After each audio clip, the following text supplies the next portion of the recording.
Good evening, East Brunswick. Welcome to the April 27th Township Council meeting.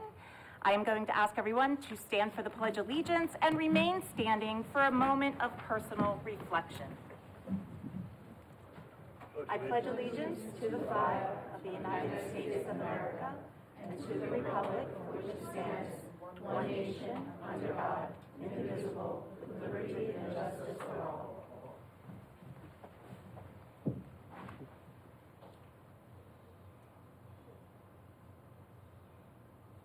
Thank you. Well, it's wonderful to see so many people in the room tonight. I see a lot of youth council and a lot of township employees. Thank you so much for coming out. We are going to start with our roll call, please. Councilman Behal. Here. Councilman McEvoy. Here. Councilman Wendell. Here. Councilwoman Winston. Here. And Council President Zimbicki. Here. Also present, Mayor Brad Cohen. Here. Administrator Joseph Criscuolo. Here. And Township Attorney Anthony Iacocca. Here. Adequate notice of this meeting has been provided as required under Chapter 231, Public Law 1975, by specifying the time, date, location, and to the extent known, the agenda, by posting a copy on the bulletin board located in the main lobby of the East Brunswick Municipal Building, providing a copy to the Home News Tribune and the Asbury Park Press newspapers, posting a copy on the Township's website, and by filing a copy in the office of the Township Clerk, which will be entered into the minutes. Thank you. So I need a motion for Resolution 26-148, approval of the April 13th minutes. So moved. And second? Thank you. Roll call, please. Councilman Behal. Yes. Councilman McEvoy. Yes. Councilman Wendell. Yes. Councilwoman Winston. Yes. And Council President Zimbicki. Yes. Thank you. Thank you. So tonight we have 3 amazing proclamations to go through. So we're going to start, first of all, with Councilman McEvoy.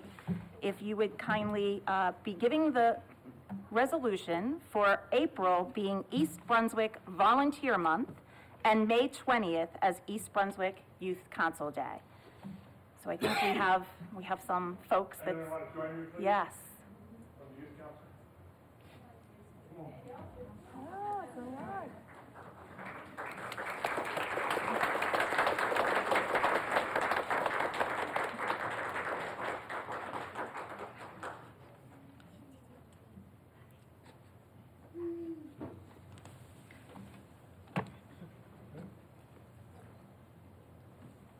Got everybody? Okay. Proclamation, East Brunswick Youth Council's 25th anniversary.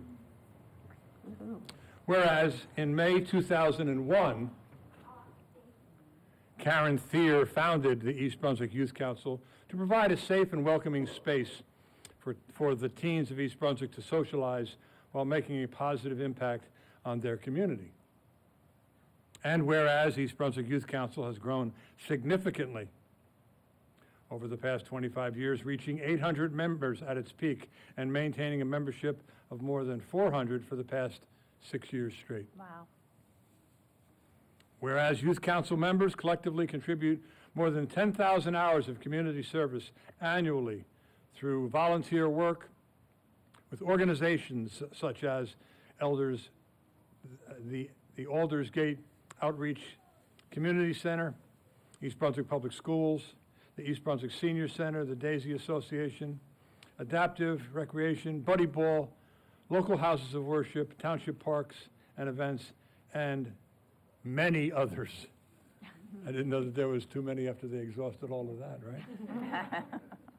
And whereas community service and volunteerism are the cornerstones of East Brunswick with regard to numerous organizations working together to strengthen and support the community, and whereas the Township of East Brunswick is deeply grateful for the dedication and hard work of the Youth Council and its members, who embody the value of community, inclusivity, and the strength found in unity. And whereas the continued success of the Youth Council is made possible through the support and guidance of its staff, adult advisory boards, program advisors, mentors, and most importantly, the youth members themselves. And whereas the enduring leadership and contributions of Mike Reisner, Karen Thier, Sylvia Brovman, Jennifer Stetson, Jeff Litt, John Roche, Ashley Falcone, Marissa Costco, and others spanning 25 years of worthy, lasting recognition. Now therefore be it proclaimed that I, the Mayor of the Township of East Brunswick, do hereby proclaim the month of April as East Brunswick Volunteer Month and May 20th, 2026 as East Brunswick's Youth Council in the Township of East Brunswick. Be it further proclaimed that we all urge all residents to volunteer, support local organizations, participate in charitable events, and encourage the youth of East Brunswick to do the same to foster a strong and more connected community.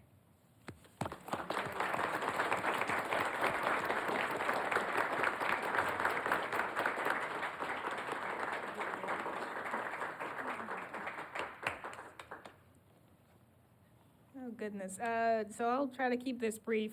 First and foremost, thank you, everybody up here, so much. Y'all mean the absolute world to this community and especially to me. So thank you for being here.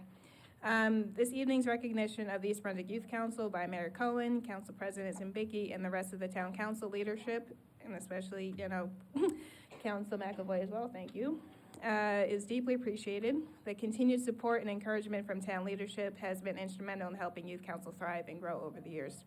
For those who may not know, Youth Council is a registered New Jersey nonprofit organization dedicated to providing students in grades 9 through 12 with social activities in a safe and positive environment. Our goal is to help teens build confidence, develop leadership skills, and discover the power of community service. If you're ever at a township event, we're the kids in the lime green. At its heart, Youth Council is built on volunteerism. Shirley Chisholm once said, "Service is the rent we pay for the privilege of living on this earth." That quote is something that has always resonated deeply with me. Volunteerism teaches us about unity, compassion, the importance of looking out for one another. It reminds us that when we come together, no matter our differences, we can create something truly special. It's about building a better tomorrow, not just for ourselves, but for everyone around us. That spirit of service is what defines Youth Council and what makes Youth Council in East Brunswick such a remarkable community. As we celebrate our 25th year, I want to take a moment to thank the incredible people who make Youth Council what it is. To our staff chaperones, thank you for being mentors, role models, guiding lights for our students. To our advisory board, some of the members who are here today, thank you for your unwavering support and dedication to our mission. To the advisors who came before us, Jen Stetson who's here, and John Roche who's also here, thank you for laying the foundation that continues to inspire us. To the volunteer organizations that we've partnered with over the years, thank you for opening your doors and hearts to our members. A few of them in the back as well. A special thank you to my Youth Council confidants, Marissa and John, for your friendship, teamwork, and shared passion for this program. Thank you to Michael Reisner, Karen Thier, Karen Cohen, and so many others who help pioneer Youth Council. Your vision continues to shape everything we do. Most importantly, thank you to our amazing student members. Your energy, creativity, and compassion are what keeps this organization alive. Watching you grow into leaders and change makers is the greatest reward of all. When I joined Youth Council as a shy, quiet 14-year-old, I never thought that I'd be, seeing this journey ahead. I was nervous, unsure of myself. I didn't know where I fit in. And 16 years later, standing here as an actively involved staff member, I can honestly say that Youth Council changed my life. It gave me purpose and a second family. It taught me that leadership isn't about titles, it's about service, empathy, and heart. Youth Council is incredibly important to me, and I appreciate all of you for taking the time to listen and give Youth Council a voice as well. Thank you to all the town council members. Thank you, Mayor Cohen. And thank you to everyone for putting volunteers and community service first. Thank you very much.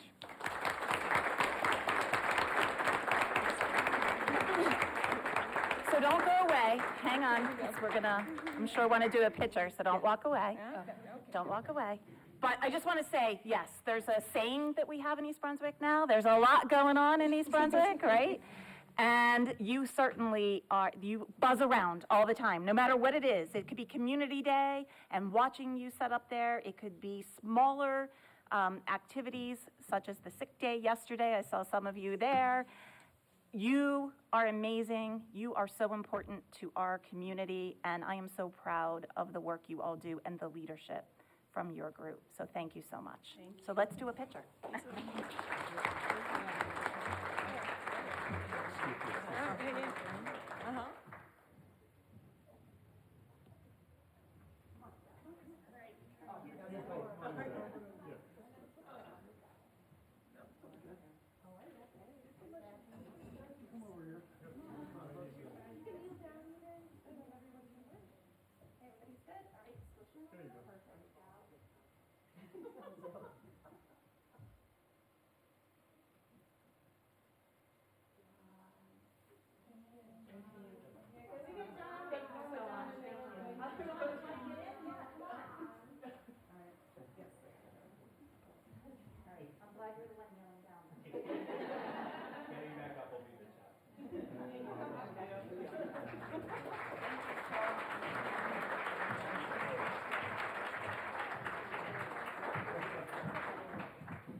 All right, perfect, thank you. We have another proclamation today, proclaiming the month of April as Autism Awareness Month.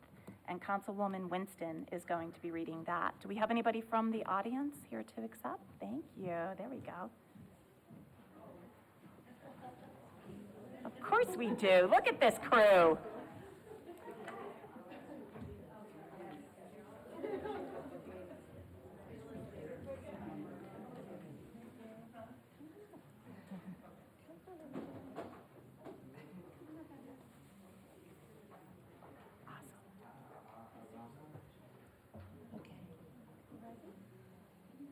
All right.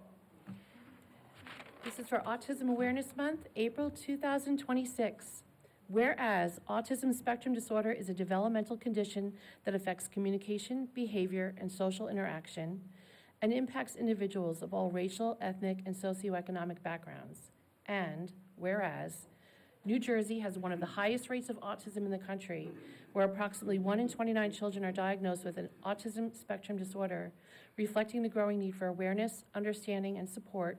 And whereas individuals with autism bring unique strengths, perspectives, and talents to our community, enriching the social, cultural, and economic culture of East Brunswick. And whereas the Township of East Brunswick is committed to fostering an inclusive, welcoming, and supportive environment for individuals of all abilities, ensuring equal access to opportunities in recreation, education, and community life.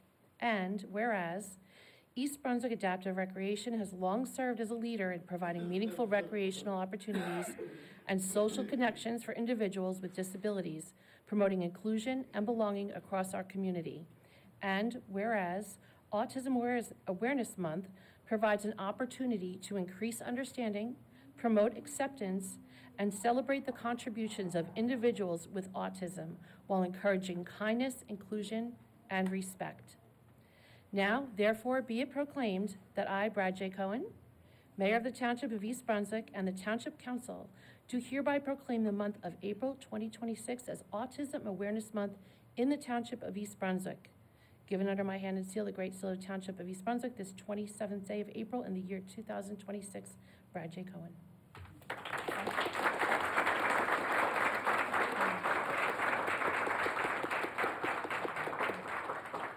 Okay, thank you so much, Council, for this honor, and Mayor Cohen. Thank you for everyone who is up here with me. This is my family. This is for everyone here. This is my family. These are my people. This is who I can talk to right now. Right here, being in front of this microphone is not where I shine, so you'll have to forgive me. But I do think that it's important to talk to the council just a little bit about autism and how it does impact our community and what that means within East Brunswick Adaptive Recreation. Of our 130 families that are part of our program, 90 of them have an autism diagnosis, which is quite a large prevalence.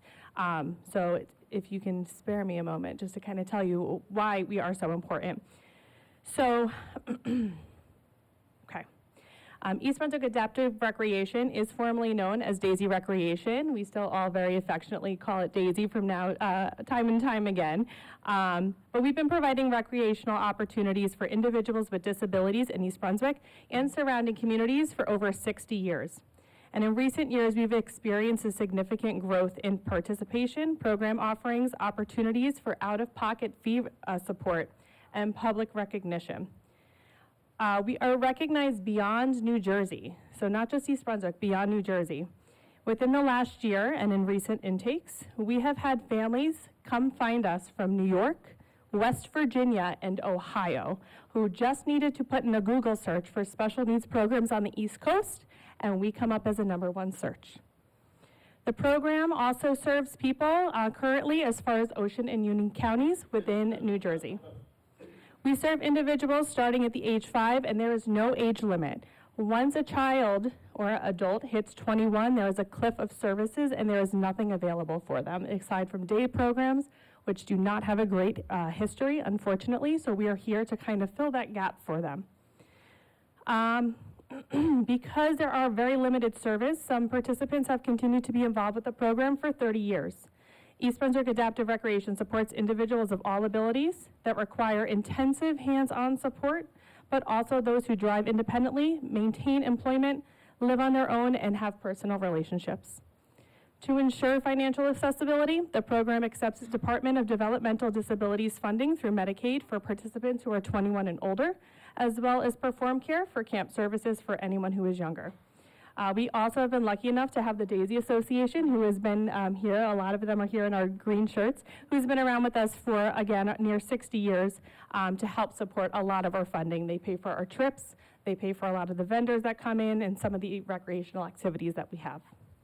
We offer many activities, including Special Olympics teams, including basketball with fast break and bowling, cooking classes, social groups, an award-winning Learn to Ride bike program. We also have our summer camps. We have respite groups. Again, many things that we have here to offer. The additions of the program have given us the ability to just really expand our reach to so many different abilities. We are also unique in our staffing model. We are the only municipality in New Jersey to have a board-certified behavior analyst on staff. We are trained to interpret IEPs and ISPs, implement and monitor behavior support strategies, and address challenging behaviors, and provide evidence-based strategies to not only teach our staff, but also manage those behaviors, which is what I do. Excuse me. Okay, so recreation is not optional or a luxury for individuals with people with special needs. East Brunswick has acknowledged and adopted this concept as we are leaders in the movement of advocacy for people with individuals. We should be proud as a community that we provide this opportunity to our residents and those well beyond our municipal borders. Thank you again so much for this honor, Mayor Cohen and Council, and I appreciate you all that are here. Thank you. Thank you so much. Thank you. One thing, I mean, there's no doubt that we are premier in the United States. There is no doubt about that. But a lot of the reason for that is the thousands and thousands of hours of volunteer work that also goes into the program. And I just want to thank you very much, and for everybody, all the participants, and for the joy. It's amazing to see such joy. So thank you for your hard work. Thank you, thank you. And we would love to do a photo. A picture.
And we have one more proclamation for this evening. And this proclamation is recognizing May as National Water Safety Month. And Vice President Behal is going to read that proclamation. And we have some people out in the audience for this. Just you, John? Just John? I bring everyone from Crystal Springs with me. Well, you're all interconnected. There's no doubt, right?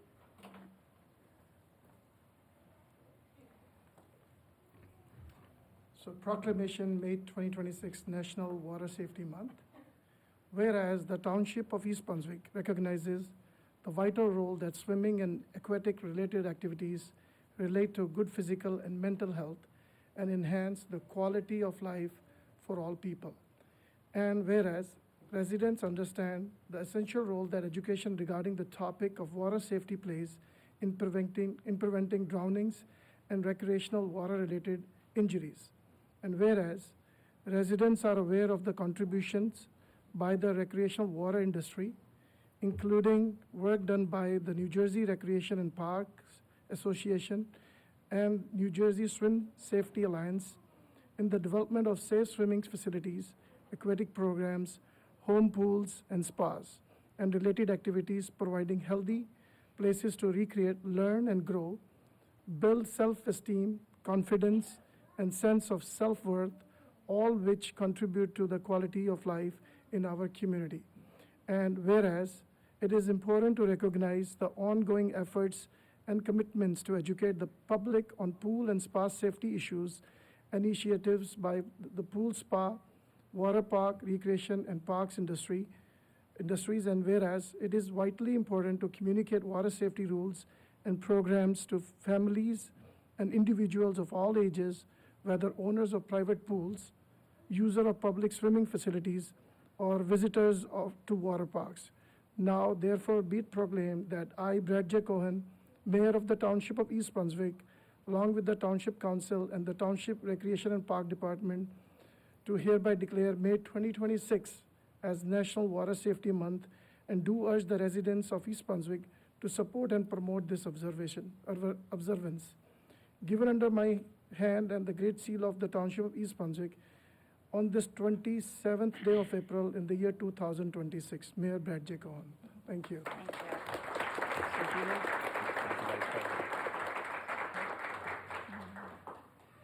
Good evening, Council President Zimbicki, Vice President Behal, members of the Town Council, Mayor Cohen.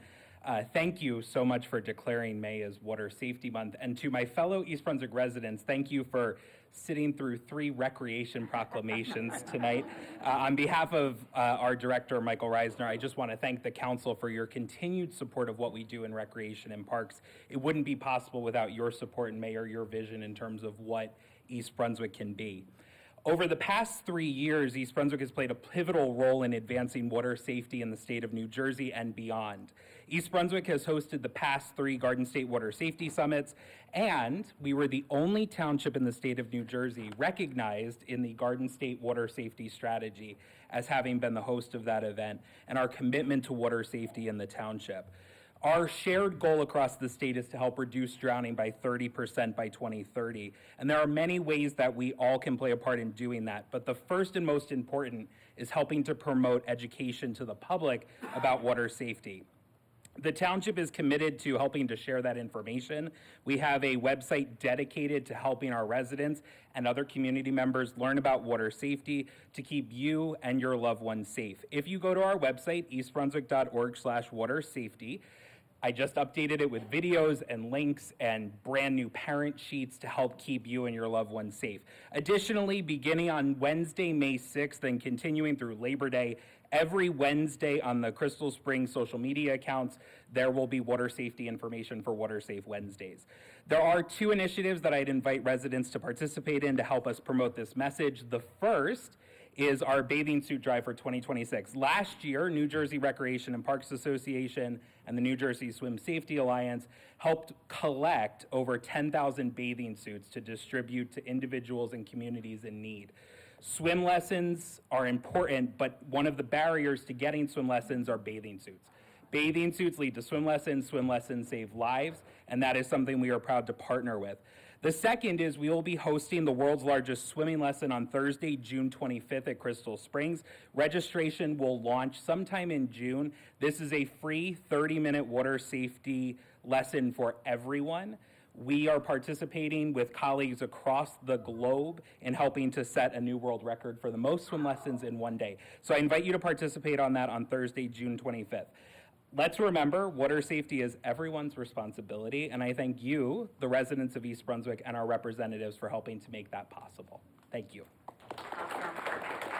And John, we just want to thank you because you do an extraordinary job in the township, and I know you're being very, because you personally have won numerous awards, national awards, and we are just so thankful for your leadership and we're ready to all get out to that. We're under 30 days, so Crystal Springs open. Well, that's so crazy, time is and I know coming. you've started your training, so we're Training right has there. begun, yes. So we're right there, so thank Thank you you. so much. And Thank you. we would love to do a photo. I would love a photo with all of you. And I know the residents would love to see the photo too.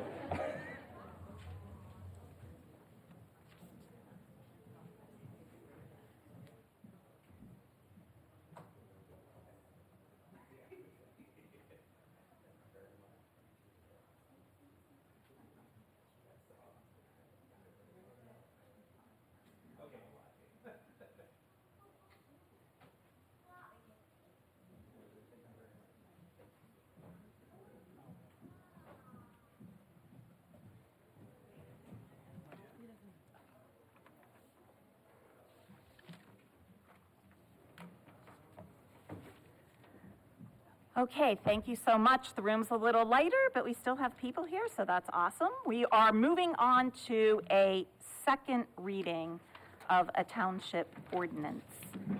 Ms. Lawful. Ordinance 26-20, an ordinance of the Township of East Brunswick, County of Middlesex, State of New Jersey, amending Chapter 3 of the Township Code entitled Administration of Government to repeal Article 21 in its entirety. Move to adopt. Thank you. Second? Second. Okay.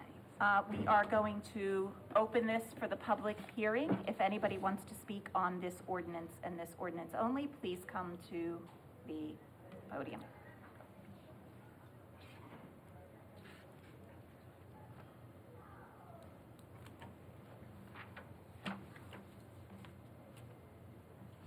Can the council specify what functions currently are performed under Article XX1 that will continue after repeal, and exactly which department or body will assume those responsibilities?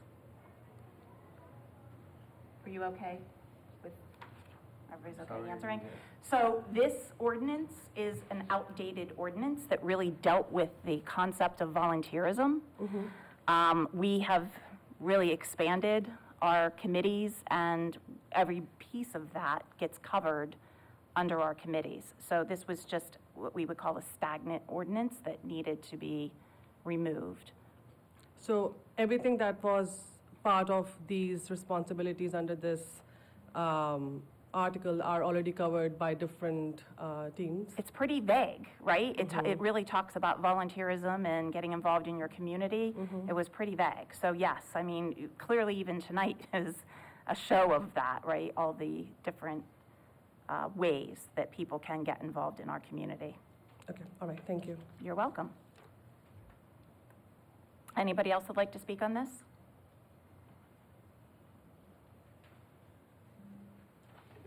Troy Bailey, 16 Glen Court. I just wanted to take some time to actually read what functions the Community Action Committee had. A, provide assistance to township residents and other community groups and activities that will benefit the health and welfare of the community. B, assist township departments in administration of charitable efforts such as food drives and clothing drives. C, coordinating volunteer efforts for community cleanup and other community-oriented volunteer efforts. D, establish and maintain a list of volunteers and volunteer organizations that are willing to assist during times of need. E, formulate recommendations to the governing body concerning the development of activities and programs for residents of all ages. And F, make such individual studies and reports as may be requested by the mayor or township council. I find that a lot of these are very good values to have.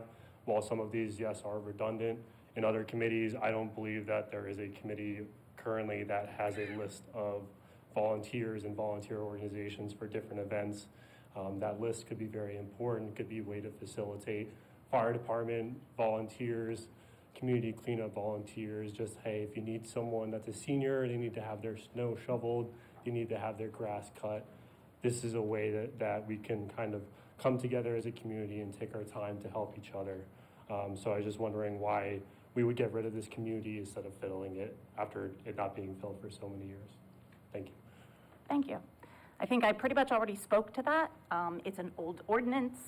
It has been replaced by many other aspects of our community that are very specific to different areas as well. Anybody else that would like to speak to this ordinance? I need a roll call vote. Councilman Behal, Yes. Councilman McEvoy. Yes. Councilman Wendell. Yes. Councilwoman Winston. Yes. Council President Zimbicki. Yes, thank you. All right, we're moving on to the report section. Ma'am? No report? Okay. Mr. Criscuolo? No report. Woo. Okay, this is, all right, this is good. No report. Going done. I know the clerk has a report. Only because of the election, Yeah. of course. So, as everyone is aware, we do have a primary election coming up. It will be held on Tuesday, June 2nd. For those who have received their mail-in ballot, and I have, just a friendly reminder of how to return your ballot.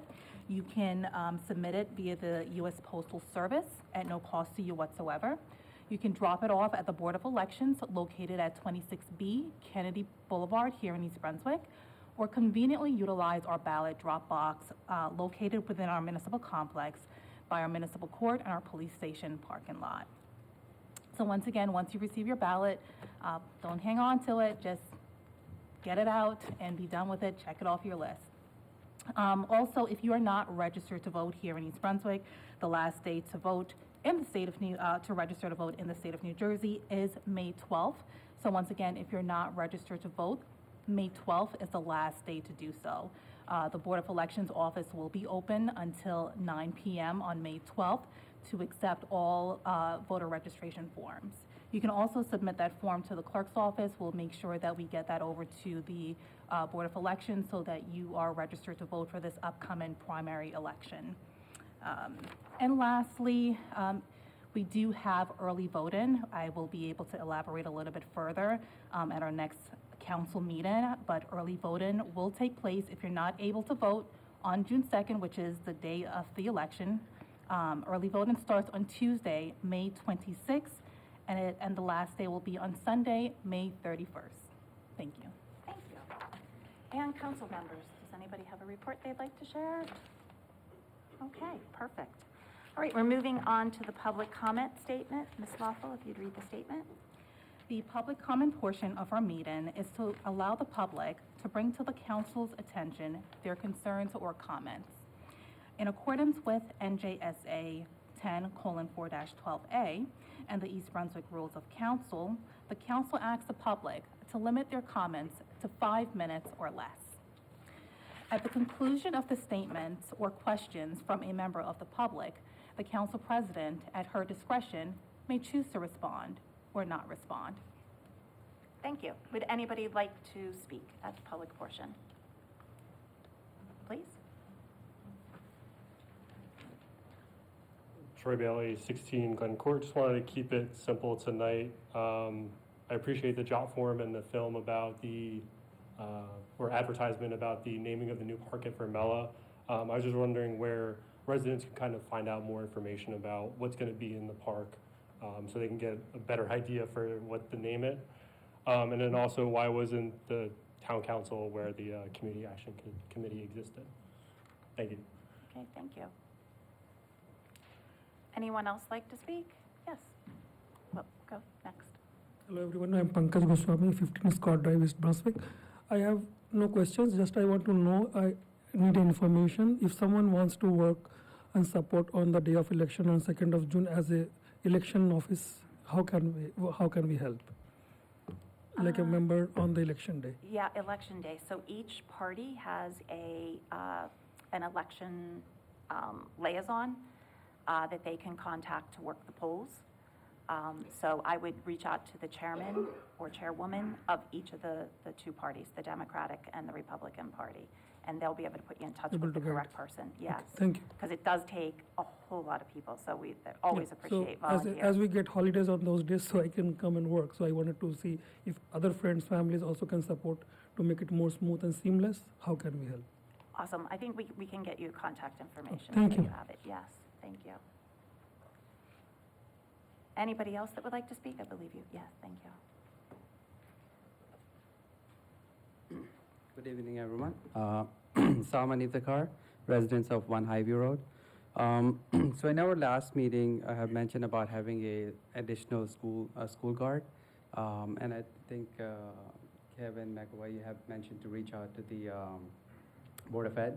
I did call them, and they mentioned that placing a additional school guard at Lewis and Merrill is a responsibility of Township, not Board of Ed. So I just wanted to relay that message over. Thank you. Thank Before you. you leave, come back to the microphone. Sure. I beg your pardon. Council President, may I? Yes, please. When I got home from the meeting 2 weeks ago, my wife corrected me insofar as, Kevin, there you go again, wrong information. Oh, I didn't do it on purpose, but the person, the crossing guards are part of our police department. Am I correct, Mr. Criscuolo? correct. And as a result of that, you could make a contact right to the chief of police, or maybe even to Mr. Criscuolo's office and get clarification. I just stand corrected that it was not us, but the township. Yeah, that's exactly what they said Okay. on the call. Okay. All right, cool. Thank you. Council President, just because we did take a look at this, there's 2 crossing guards on Cranberry Road to cross people either from the southerly portion of Cranberry Road to the northerly portion if they're going to the elementary school. And there's 2 crossing guards to cross the southbound and northbound lanes going to the high school. So there is a safe route to get to the school in either direction. So the students should walk to that intersection where the crossing guard will then walk them across the street, and they can get safely to the high school and up there. There's never been a crossing guard outside of those 2. I will, naturally, a lot of the police officers have retired. I don't know if going back further than that, that there was ever anyone there. But a member of the community that lived in that area said, you know, they're supposed to go up to the corner. They're supposed to go up to the corner at Cranberry to cross the street. That's the safe route to go, Where the crosswalks are. where the crosswalks are, yes. Thank you. Okay. Yep, thank you so much. Is there anybody else from the public that would like to speak? Yes.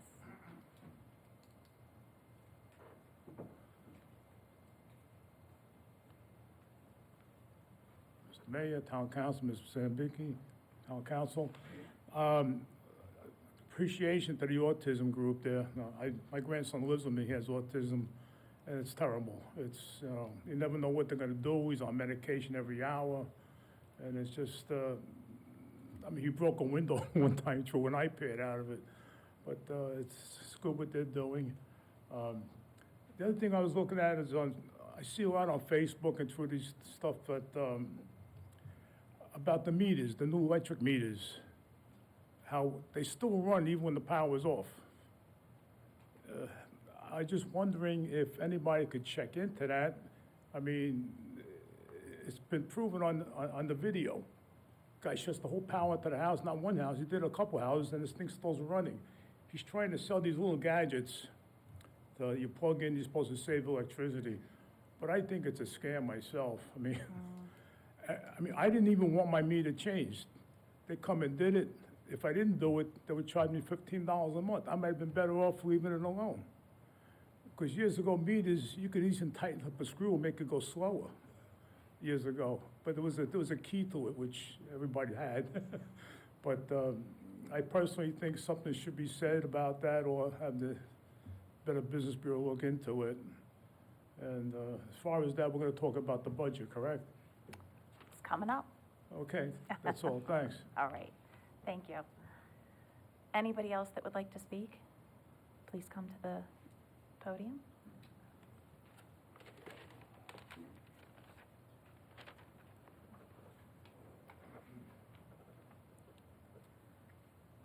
Nawal Tufel, Tall Oaks Drive.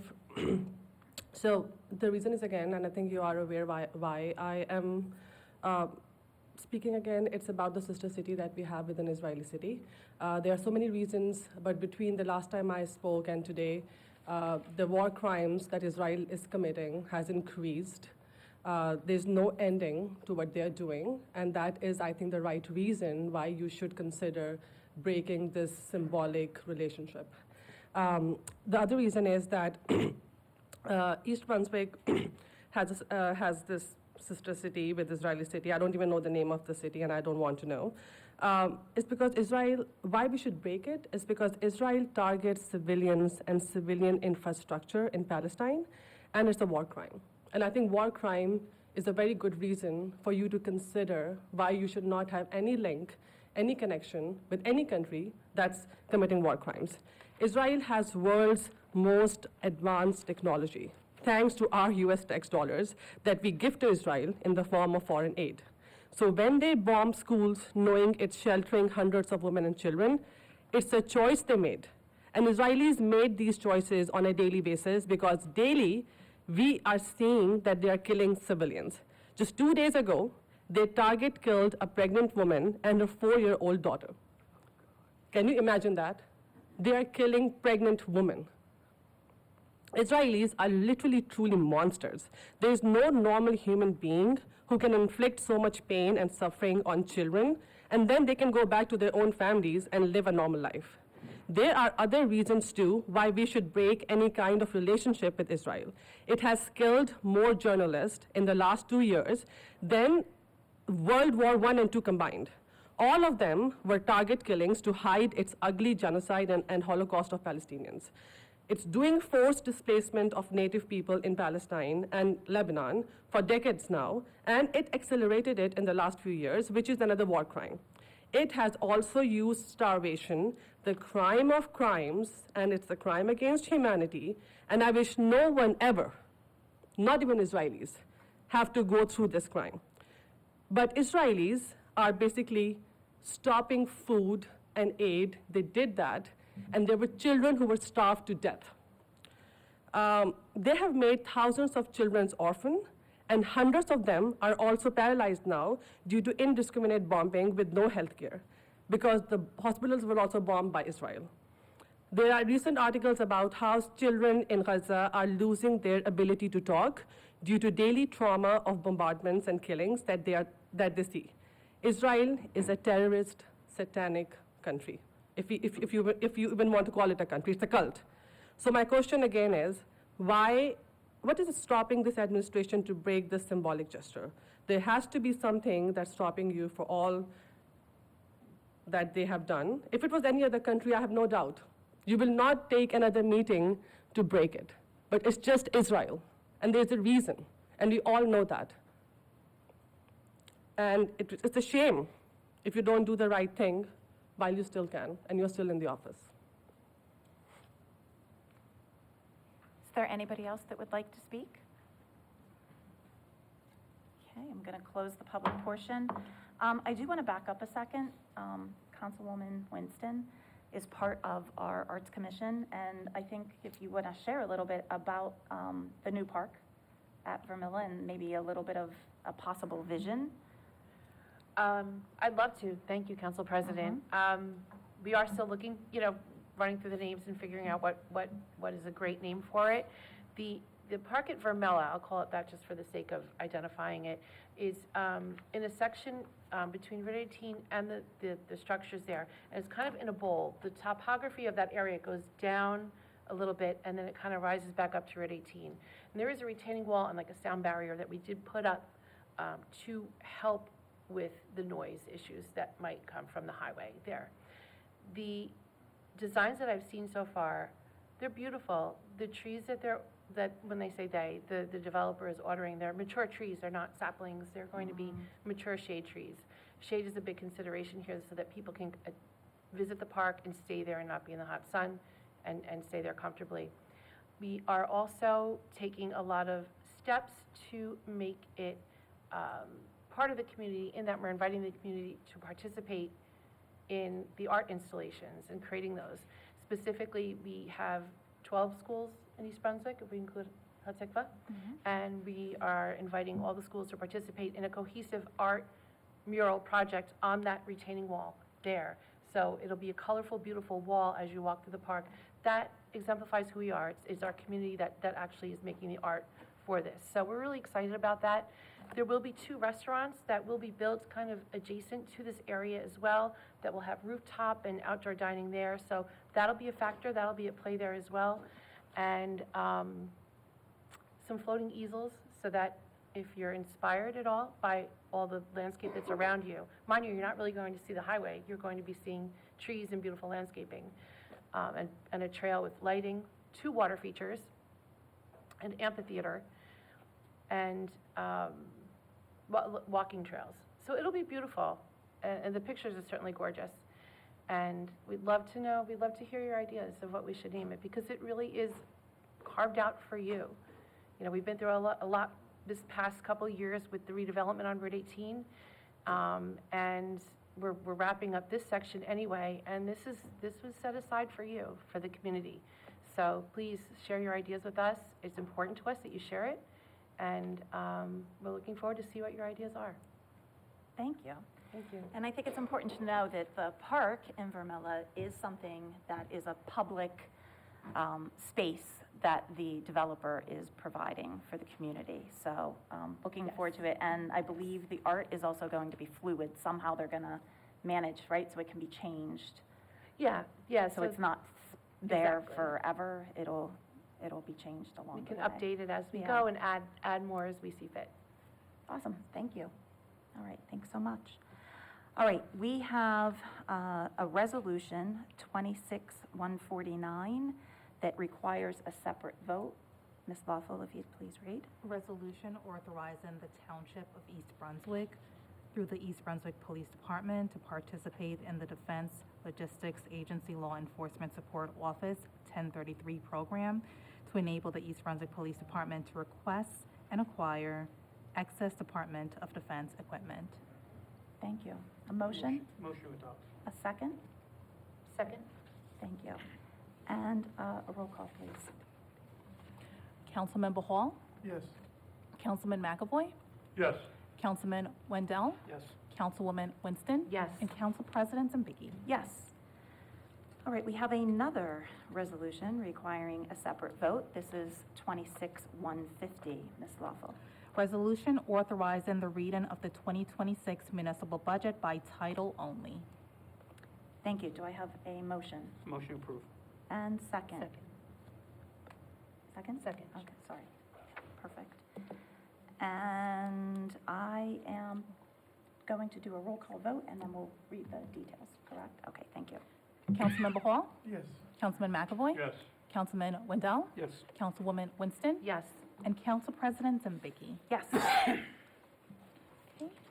Okay, so we're going to take a look at some of the details of the 2026 budget. This is just a summary of the budget. The total amount for municipal purposes is $44,887,798.44. And the total amount set aside for the library levy is $3,697,062.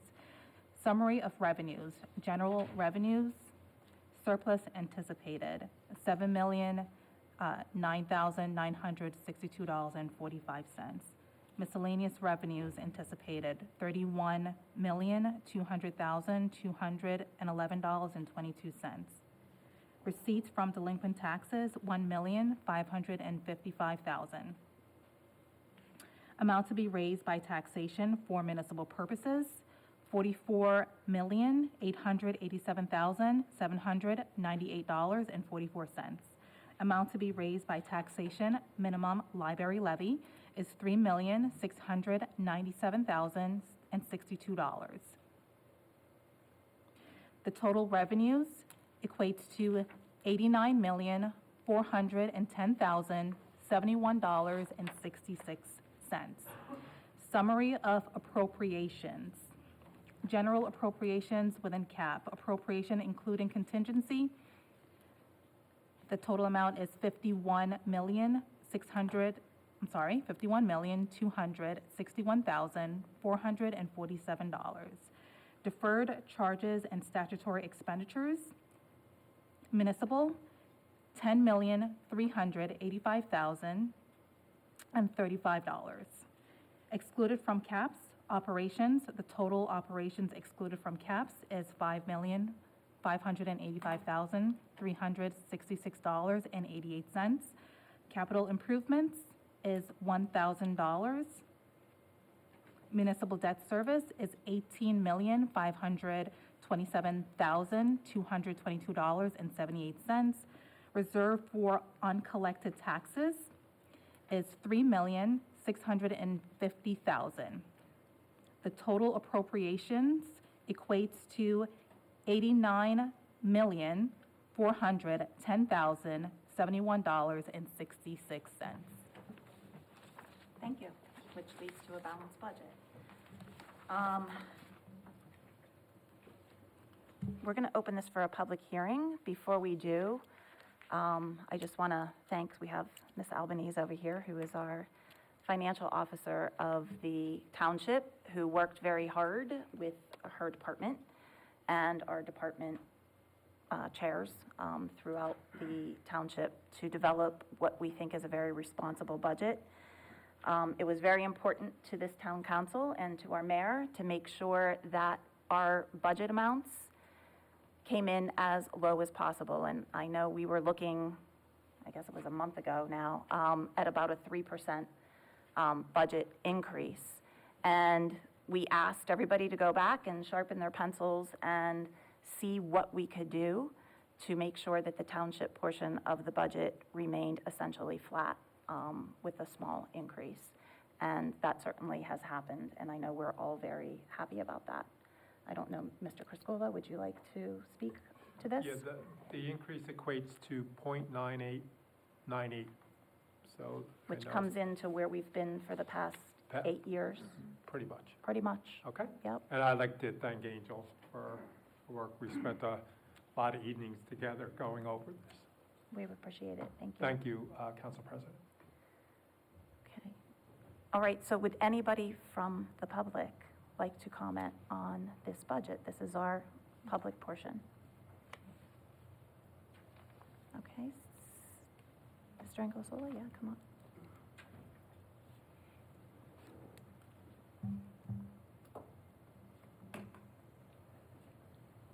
Again, town council. Yeah, I was reading on the patch, whatever it is, how much they want to raise your taxes, 3%. If your tax is 15,000, that means it's going to go up 4,500. So that's quite a bit. As far as the healthcare, Yeah, but, well, let's let him finish, and then we can, nope, let's let him finish first, and then we'll as far as address. increase in healthcare costs, okay? I'm retired local 3 union member. I was raised 2 years ago, $750 deductible on my secondary insurance for me and my wife, so it's $1,500 a year. If that could be processed into a temporary situation to help a health cost increase, that may help you. The other thing is that the mall, I understand you got to pay back taxes. I mean, why were they behind anyway? I mean, why they want this credit? I mean, they had a business to run. If they didn't pay the taxes or they didn't pay the rent, it's their fault. Then I look at the Earl, all the equipment Earl has in that mall area. Are they getting rent for that? Or is the township own that property where the water tower is? Because if the mall's getting income for that, I wonder if they're showing it. Let's see. And even when they sell Christmas trees, they don't get that for nothing. I mean, somebody's gonna be paying something for that use. Are you paying it, or are they not telling you about that either? I just think it's terrible how you have to give them back $1.5 million. And as far as rising costs of oil and gas and all that stuff, I think the gas is a temporary situation personally, but I still believe that these electric meters are false, okay? And now I remember about 12, 14 years ago, I brought up the fact when they cut you down to 1 week garbage pickup, we had 2. So I voted through the Sentinel paper at the time, let's go back to 2 weeks. I got letters sent to me, it's gonna cost us 50 cents a week to have a second pickup. So 50 cents times 52 is only $26 a town, each house. I got knocked down for that. Now we got twice a week pickup, and when it was once a week pickup, I had to buy 2 more garbage pails. But they picked it up personally, two people on the truck, and then the recycle was given a couple of pails if you needed it. Now we got twice a week pickup. Is that a big increase in our budget? I don't know. But, and one other thing I just got me very annoyed. Phil Murphy, when he got out of office on January 20th, he pardoned 97 convicted criminals. Some of them were killers. I think that's terrible. And I don't know why they do things like that. All right, thank you. Okay, thank you. So let's talk about the township and some of the questions that you brought up. So first of all, a 3% tax increase for the township portion, the portion that we could control, was something that was initially on the table. We are now raising the taxes 0.97, which is essentially flat, and which we essentially have done for the past 8 years. And we've done that, and you mentioned fuel cost and rising costs. We all know our personal budgets are all very expensive and changing, and becoming more expensive. But we have done and continued to do what we have been doing on the township level of keeping the taxes very stable on our portion. So that is something I just want to make sure is very clear. And then, Mr. Criscuolo, if you want to speak about the mall tax, the $1 million, and then, of course, our garbage contract, which we spoke about a few times. We'll do the easy one first. I'm sorry. The garbage contract just for pickup for garbage and recycling went up $480,000, so like $500,000, and we absorbed it into our budget pretty well, I think, to get our tax increase down to where it was.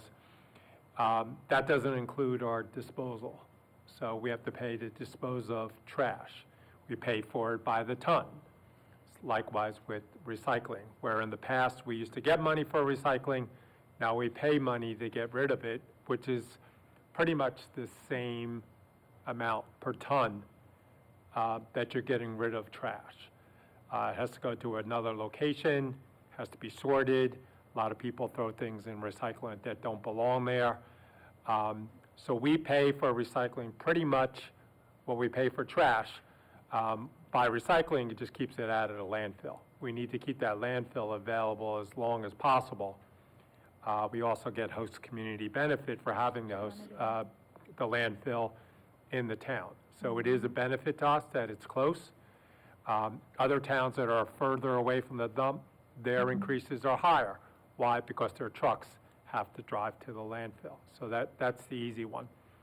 The tax appeal from the mall, now let's keep in mind, the mall is the center part. It's not JCPenney's, and it's not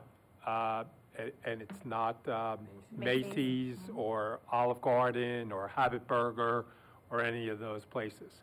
So the part that Earl is using is actually JCPenney's property, not the mall. So when we talk about the tax appeal that took place, and that appeal was being heard at the state level, because they went to the county, they didn't like the answer, they went to the state. And that appeal that we paid off was for multiple years, but is not the last 3 years. That's still in tax court, okay? A lot of people, of the vendors there, although they were there, they weren't paying rent. The mall couldn't attract any other users, basically because nobody was going to the mall. Nobody was utilizing the facility. So they have a right under local tax law to appeal because they don't have any tenants and tenants that were paying rent. So they have to go to state court and prove that. And for those years, 2019, 2020, I believe it was, and remember, we had COVID, so they had the right to appeal that, and we were required to pay almost $1 million, and which that, only a small portion is the township's portion, but remember, refunding on appeals is all on us. We have to refund that. We don't get money back from the county, the fire districts, or the schools. We're only 21, 22% of the budget, so out of that $1 million, we only got 200,000. So it is a long process that takes multiple years for appeals. And that's why when we go down the highway, we get Legacy or other developers to make a public-private partnership and then dissolve their tax appeals, it's a good thing, because you don't have to go back and pay those years. So that's the process. That's the way it works. I handed out to the council about the way tax laws work at the last council meeting. It's available on the township website, and you're always welcome to meet with Frank or Joe in the tax office, and they would be happy, Tom, to go over that with you. So if you're looking to be educated on how that works, you could certainly make an appointment with them, and they'll be happy to go through how that works, because an educated resident is better for us, because then they understand the process. Anything else, That's Madam it, I President? think we hit it. Thank you. Thanks. Okay. All right, we're looking at another separate resolution, Resolution 26-151, which is the 2026 budget amendment. Council Oh, President, I yep, think sorry. you still have people. who Oh, wanna I'm speak. sorry. I apologize. Yep, come on up, sorry. Thank you again, Councilwoman Zimbicki and Councilman Winston, for the information. Just wanted to, few questions. In the budget, where would I see exactly where the cost of health insurance increased? I know there was a 22% mentioned by the mayor. I just wanted to see where I could see, get the, what, how much? I never said 22. No, I'm sorry, I thought you said 22%. Never said that. Oh, okay, I'm sorry, I apologize. Okay. No, a lot of other places are way higher than that. Our 14, which I'm not happy with, is 14, which is higher than it has been. But compared to a lot of other places right now, that's actually good, even though I think that's terrible, but whatever. Thank you. I apologize for making that incorrect statement. Just a way to see kind of, I know sometimes we use percentages and sometimes we use numbers, so just getting some clarification for myself. Also, you said, again, I do think the budget was very responsible. Kind of the anticipated income for the ice rink is pretty low in my opinion, but I feel like you're doing that potentially in a responsible manner because that's only the amount of income currently coming in, as opposed to projecting what it would be, and then now we're trying to catch back up on that. But I just was wondering why, if my assumption's correct on that, that the anticipated is more what is actual instead of what is projected. And as well as just kind of some information about the parking utility, if there's kind of a end to the tunnel for that, for the deficit, and also some information about the Crystal Springs utility deficit. Okay, so I'll get it. would you like to? Yeah. Go ahead. So legally, you're not allowed to anticipate revenue that you haven't received. And just because we have a contract that says that they're going to rent at X number of hours, dollars per hour, unless they've committed to those hours, you can't book those hours. But, so yes, there's a grossly low number that we have for the anticipated revenue from the rink. Obviously, if they fill the hours that they said they're going to use, then we'll be able to account for that. And so, in all fairness, it's not fair to hold the residents accountable for paying for something that we anticipate coming in. So it was one way in which we felt we could reasonably reduce what was a 3% budget to under 1%. The parking utility, that's a bear for everybody because nobody's using parking decks at the rate that it was used prior to COVID. It's come back some, but it's not remotely close to what it was prior to COVID. And until people start forcing folks to go back to work full-time, 5 days a week, we will probably not have the deck at the capacity that it was prior to COVID. To make up some of that, we've rented out space to car lots that want the use of a facility which has an indoor and protects cars from the elements. And we're trying to be as creative as possible in utilizing the deck for other things. But if you ask me, do we have a long-term answer, that's completely dependent upon the market and people going back to work and having to commute. It will also work if we could force New Jersey Transit to stop stopping on the Route 18 corridor, which contributes to traffic, and people park all over the place in parking lots, which we really don't want them using. And if we could find a way of stopping that and forcing those people into the lots, and maybe working on a long-term solution with New Jersey Transit to use our lots, it would solve a traffic issue and it would help us with our decks, but they're not there yet. And then the last Pool issue is utility. the pool, and the pool utility is a problem. It is a big problem for this town, and at some point, we are going to have to make a decision as a town, as a board, as a community.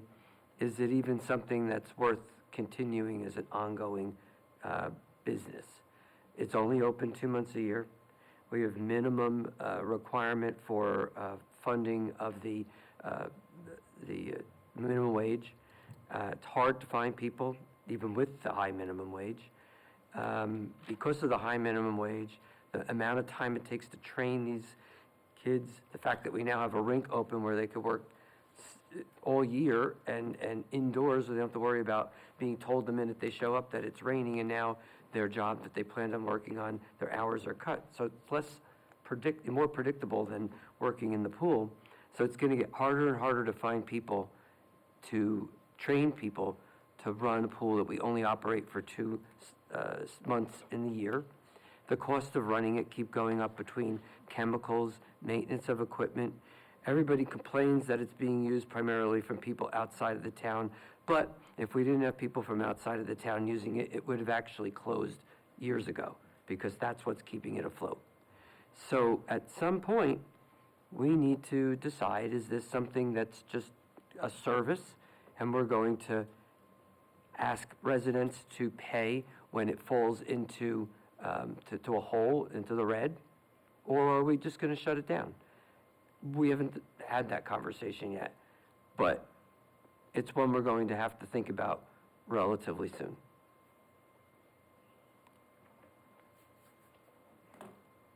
Okay, thank you.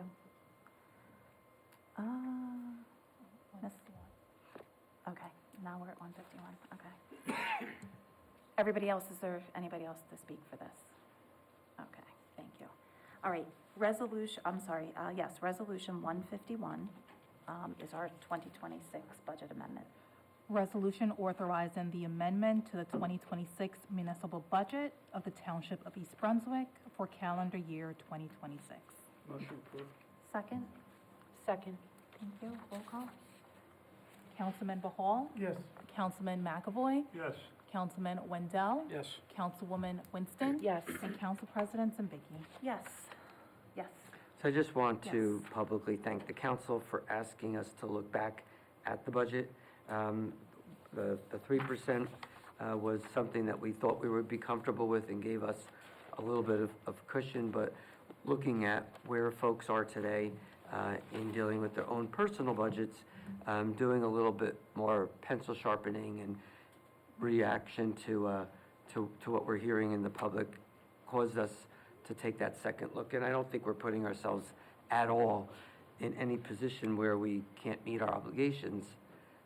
And I think it keeps to the commitment to the township that we're doing what we can to keep our house in order, like folks are having to do in their own homes.